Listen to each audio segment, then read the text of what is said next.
Hi aunty. Hi Raji, college போயிட்டு வந்துட்டியா? வந்துட்டேன். இன்னைக்கு நைட் என்ன டின்னர் ஆண்டி?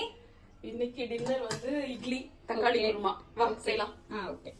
பட்டை கொஞ்சம், லவங்கம் கொஞ்சம், தேங்காய் அரைக்கிறதுக்கு, வெங்காயம், தக்காளி, இஞ்சி, பூண்டு, பச்சை மிளகாய், கருவேப்பிலை, கொத்தமல்லி. இப்ப ஸ்டவ் பத்த வச்சுக்கலாம். Okay aunty. இப்ப வந்து கட் பண்ணதெல்லாம் வதக்கி எடுக்கணும். ஃபர்ஸ்ட் இஞ்சி பூண்டு போட்டுடலாம். அதுலயே பச்சை மிளகாய் போட்டுடலாம். இது ஆல்மோஸ்ட் வதங்கிடுச்சு. இப்போ வெங்காயம் போட்டுடலாம்ல. கட் பண்ணி வச்சு தக்காளி ஆட் பண்ணிக்கலாம். கொத்தமல்லி. இதை வந்து இது நல்லா வதங்கிடுச்சு மட்டும்.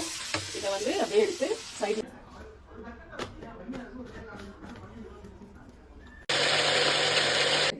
கொஞ்சம் எண்ணெய் ஊற்றி அவங்க பட்டை கொஞ்சோண்டு தான். எங்களுக்கு ஆக்சுவலாக அந்த மசாலா ஸ்மெல் ரொம்ப பிடிக்காது. அதனால கொஞ்சோண்டு பட்டை, ஒரு 4 கிராம்பு, லவங்கம் அதை இதில் போட்டுடலாம். எண்ணெய் காஞ்சதுக்கப்புறம் போடுங்க. அரைச்சி வச்சிருக்க அந்த பேஸ்ட் எல்லாத்தையும் இதில் கொஞ்சோண்டு மஞ்சள், உப்பு, ஒரே ஒரு ஸ்பூன் மிளகாத்தூள். ஏன்னா நம்ம ஒரே ஒரு பச்சை மிளகாய் போட்டிருக்கோம். அதனால காரம் உங்களுக்கு ஏற்ற மாதிரி போட்டுக்கோங்க. கொதிக்கணும். இது ஒரு 3 பீஸ் எடுத்துக்கலாம்.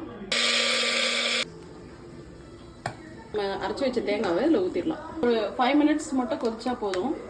ரெடி ஆயிடுச்சு. டிஃபன் சாப்பிட்டு டேஸ்ட் பண்ணிட்டு எப்படி இருக்குன்னு சொல்லு. Okay aunty. டேஸ்ட் பார்த்துடலாமா?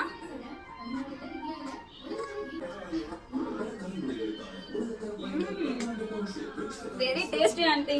நம்ம கைக்கு வந்து நான் வந்து 100 பேங்கிள்ஸ் கோல்ட்ல போடுறேன். நல்லா இருக்கு ஆண்டி. தேங்க்யூமா.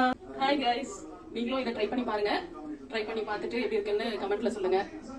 எங்க சேனல் பிடிச்சிருந்தா சப்ஸ்கிரைப் பண்ணுங்க. Okay, thank you. தேங்க்யூ, பாய்.